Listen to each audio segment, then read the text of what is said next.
Ladies and gentlemen, Dan Magley, come on. Yeah.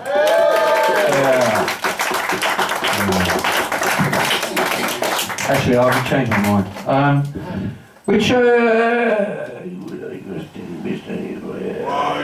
Yeah, Dan. We've got one more act in this section. It's Dan Ross, folks, all the way from Walsall. Come on, bring him up.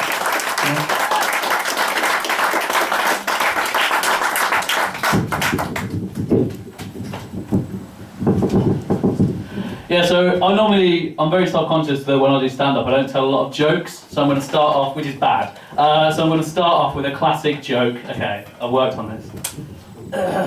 Stockport is a northern town, and also good advice when you've got elderly relatives visiting for Christmas.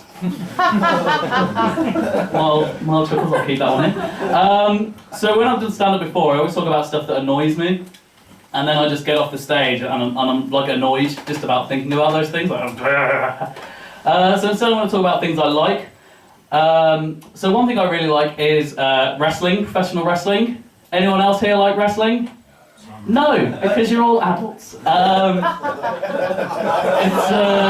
a weird one, wrestling. Like, it's very difficult to tell people that you like it. Like, so with my friends, if I were gay and I were to come out to them, they'd be very supportive, like, oh, you know, we're here for you, you know, so glad you could tell us. When I start talking to them about wrestling, they're like, hey, you fucking loser! The other big thing about wrestling is, as soon as you tell somebody you like it, they're like, oh, wrestling? You know it's fake. To which I say yes, and also that is not the worst criticism of wrestling. Like, more than half the people that do it die before they're 40. The guy who owns the biggest company in wrestling, Vince McMahon, is literally insane. He's scared of sneezes. If anyone sneezes around him, he goes mental because he views it as a sign of weakness. If he himself sneezes, he locks himself in a room for 4 hours. He's also quite maniacal in terms of his story, the storylines on the show. So he's got a family, they're all working the business as well. So it's Vince, his wife Linda, son Shane, daughter Steph, and Steph was pregnant with what was going to be Vince's first grandchild, so a very monumental moment in any sort of parent's life. And he was thinking about what could he do to really make the TV show pop. So he called Steph into his office and he was like, Steph, I've got a great idea. You know how you're pregnant? Wouldn't it be great if we revealed that I was the father? And Steph sort of was like, you know, would it be though, or is that incest? And Vince was like, okay, we won't do that, we won't say I'm the father. What about if we say Shane's the father? No, Vince, again, same problem. Another thing I really like is football. Got any other football fans in? Yeah, so football was a big thing for me growing up, because it was a way, being into football was a way to avoid getting bullied. So I went to like quite a rough school, and I'm quite a timid and meek man, so I didn't really fit in very well. They'd be like getting ready to like hit me, bully me, and I'd just be like, did you know that Norway are the only team to beat Brazil in a competitive fixture but not be beaten by Brazil in a competitive fixture? And it worked, it stopped, and it's also true. Another thing I really like, which might be easy to tell for anyone who's engaged any of their senses, is food. Food is great. It's probably the reason I'm overweight. It's also, so as an aside, I did philosophy at university.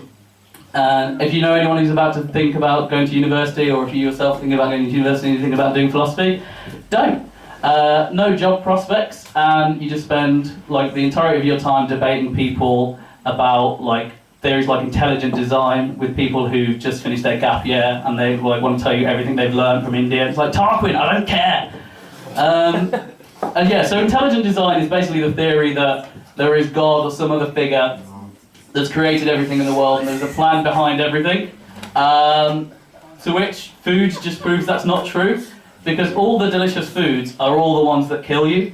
Like, clotted cream is easily the best food in the world, but if you just ate tub and tubs after that, you would very quickly die. Whereas celery, which is horrible, but is calorie deficient, so if you eat celery, you burn more calories eating it than you do actually gain calories from eating it, but it tastes like a rotting violin.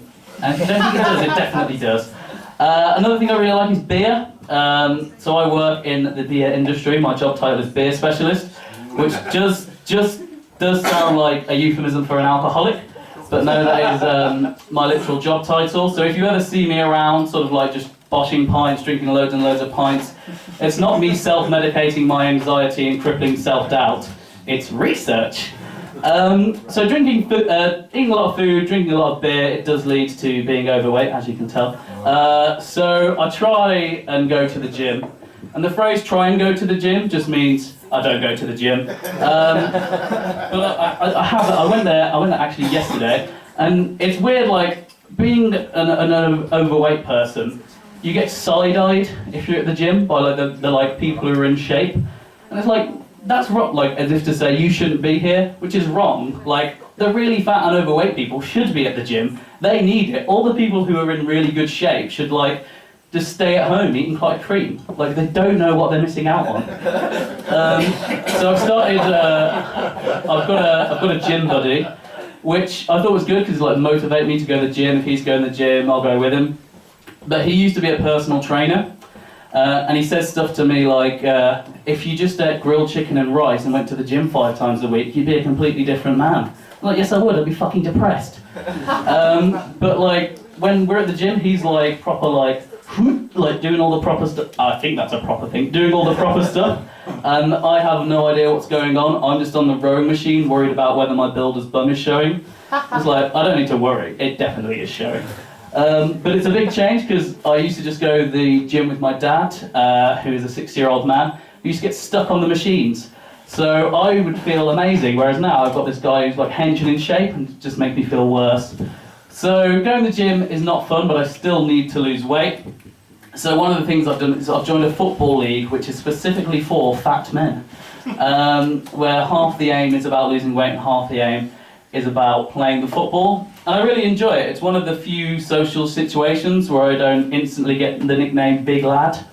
Like, why is that acceptable? Like, if you're overweight, everyone just gets to call you Big Lad. You couldn't do that with anyone else. Like, if a fat woman comes in, you can be like, oh, hello, fatty! Or like, oh, hello, short ass, but Big Lad, no, that's fine.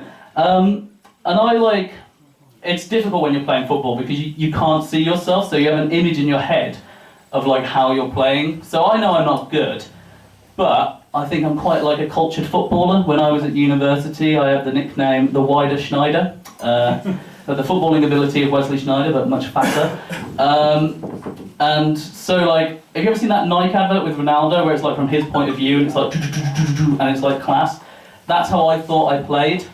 But unfortunately, someone on my team, he was a YouTuber, and he filmed one of our games. So in my head, it was like class, everyone was taking everyone on his amazing fast-paced stuff. Watched it back on YouTube, and it was just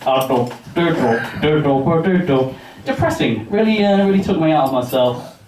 Another thing I did, I played for one of my college teams at university, and I came up with a chant for myself, which was, he plays for Cartmel C, he's got a big willy, Danny Ross. Which isn't true, I didn't really play for them.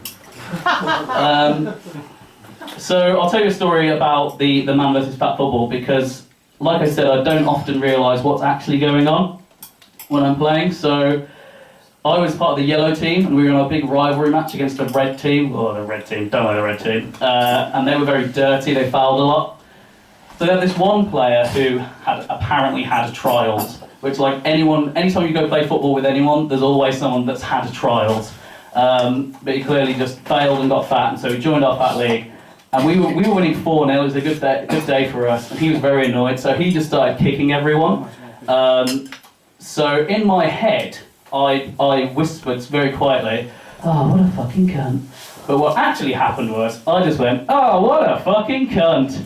And unfortunately his dad was on the team and heard me say that, and he grabbed me by the neck, and he was like, you should call my son a cunt. I was like, I did, yes, but I don't want to be in this situation, please. So the fight, there was like a melee, pushy shove-z's of like everyone who was involved in the game. And then the initial offender, he yelled at me, oh, you're such a fat bastard. To which I replied, this is kind of the point. And everyone laughed, and I won that argument, it was great.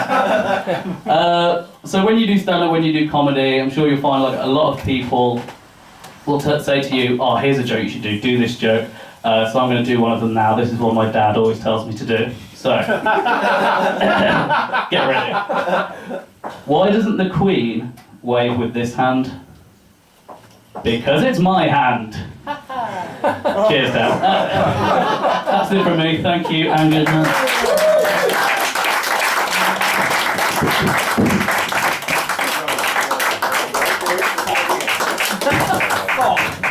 That's all right, sir! Guys, okay, we're back in 10 minutes. Be here for 10 minutes. We've got our final Bristol act on, so they've got to go home.